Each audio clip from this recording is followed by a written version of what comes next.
Funding initiative has been launched to empower independent and community publishers in the country. It's designed to support these vital voices in their transition into the digital space by providing the financial resources, technical assistance needed to thrive in the modern era. It also aims to ensure that local news, underrepresented stories and community-focused journalism not only survives but flourishes online. Let's talk more about this now with the head of the Digital News Transformation Fund, Leanne Kunz. Leanne, good to have you.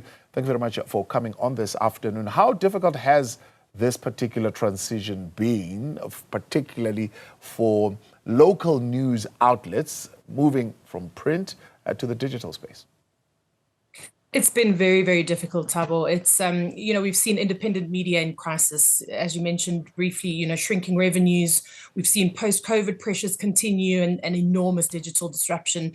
But like you said, these publishers are vital to our democracy. They uphold accountability and really importantly, they are trusted voices in the communities that they serve. So it's really, really important for these bodies to flourish.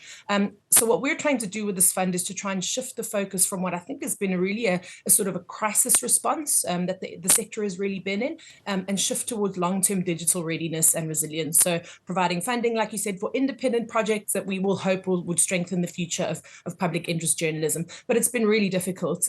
People have really struggled. Printing costs are skyrocketing, the move to digital is one that is really needed. Yeah. What informs the streams that you've chosen to fund, build, grow, and engage? So those were decided between the two partners of this fund. So this is a fund by Google in partnership with the Association of Independent Publishers, and them together with our oversight and advisory board came up with these different tiers, and that's based on deep sector knowledge of where we expect these publishers to be. So obviously we understand that everybody's at different stages in their developments, and so we want to meet them at the developmental stage at which they're at.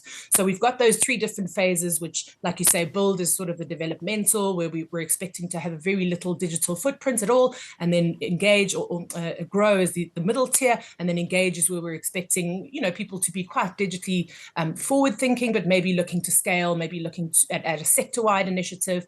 But essentially it's trying to meet people where they're at, based on the sector knowledge that we've got from the Association of Independent Publishers and our board, which is full of expertise as well in that area. And how are these projects going to be assessed, and what would be the criteria? Because a lot of people would say, I have a newsletter, but the fund is not looking at me, and I want to digitize as well. So what will be the criteria that you're going to use?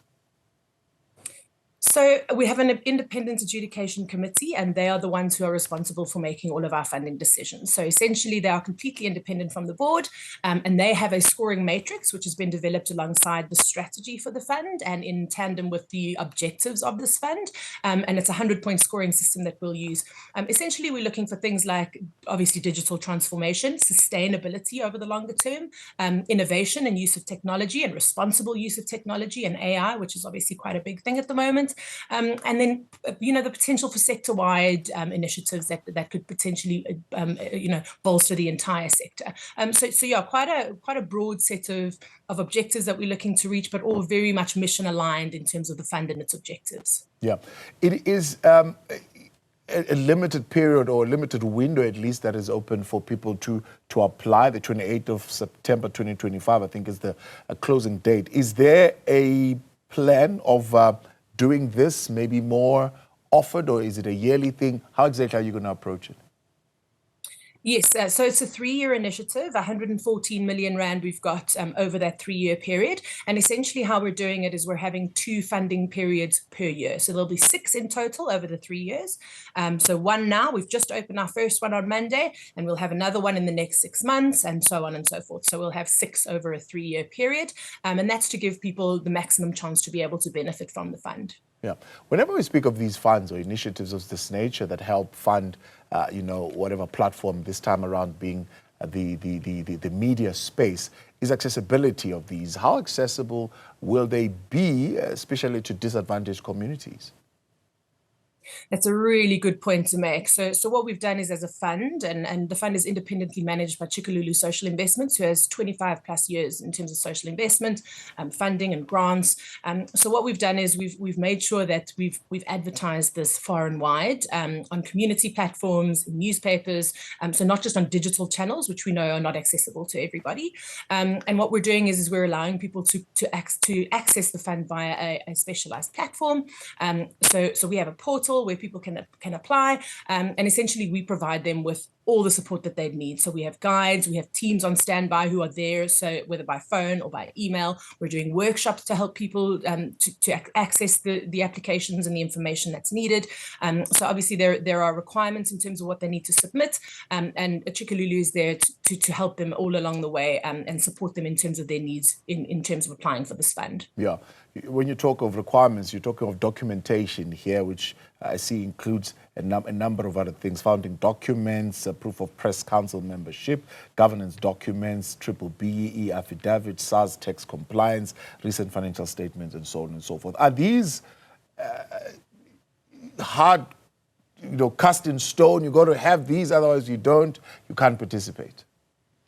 That's right. So those are our requirements, and the reason we have them there in place is because we want to make sure that we've got legal entities that are applying, and entities that are serving the markets or the segments of the audience that are aligned with the fund.